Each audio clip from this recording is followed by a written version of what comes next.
আজকে কথা বলবো পিএলআইডি। পিএলআইডি এটা খুবই প্রচলিত একটা শব্দ আমাদের সমাজে, বিশেষ করে যারা কোমর ব্যথায় ভুগছেন তারা এই বিষয়ে অত্যাধিক অখিফাল।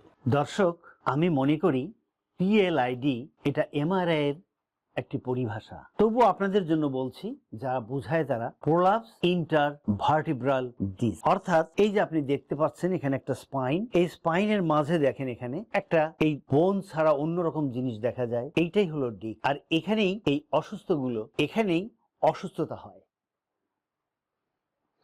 আমরা যদি ডিস্কের কথা ভাবি তাহলে আমরা বলবো, দর্শক, আমরা যদি ডিস্কের কথা ভাবি তাহলে আমরা বলবো যে ডিস্ক কি?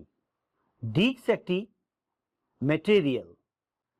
দর্শক, ডিস্ক একটা ম্যাটেরিয়াল যেটা এরকম দুটো ভার্টিব্রার মাঝখানে বসানো থাকে। আর